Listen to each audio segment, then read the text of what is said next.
Yun mga sir, bali ito may bumisita ulit sa akin ngayon na Toyota Hilux galing Patagig. Bali ang problema ni sir, itong yung speedometer gauge na palo sa 80 kahit 20 pa lang yung takbo. Tapos yung RPM gauge naman na palo na sa halos mag-red line na kahit hindi naman normal naman yung andar ng makina, pero yung RPM gauge niya halos pumalo na sa red line dito. Tapos ito nasagad na sa 180 kahit naka-traffic sila, yung gauge, yung RPM at saka speedometer gauge naka na siya sa taas. Bali, kaya dinala nila ni sir sa akin dito. Bali dinala na raw nila to sa ibang shop, hindi naman daw nagawa. Kaya yung shop na pinagdalhan naman nila, yun yung nagturo kay sir para dalhin dito sa akin. Bali sinabi daw ng shop na dalhin dito sa akin yung itong panel gauge nila. Yan. Kakalasing ko, buksan ko muna ng mga sir, yung unahin ko muna itong RPM gauge. Bali yung speedometer gauge niya pala cable type. Yan. Ito. Cable type mga sir yung speedometer. Sikurin kung anong problema, bakit nasagad sa high speed kahit mabagal yung takbo.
Ayop mo naman.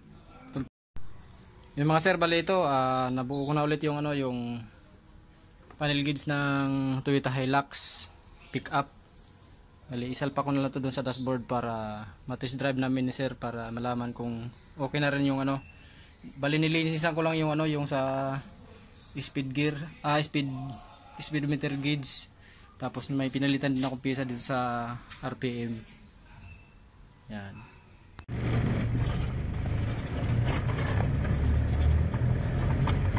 Ayan po Sir Joey, tumatakbo, okay naman po, no? Alhamdulillah. Maraming salamat po sa pag-ayos po ng aking panel gauge.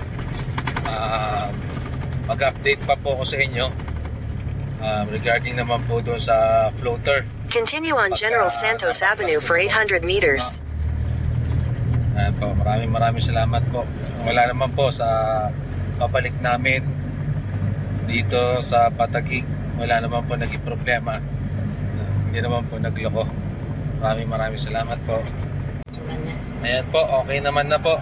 Maraming salamat po sir sa inyong paggawa dito. Gumaan na naman po. Salamat po.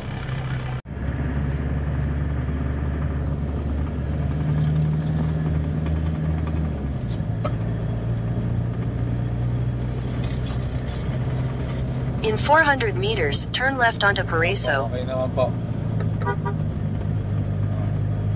Tumatakbo naman na po.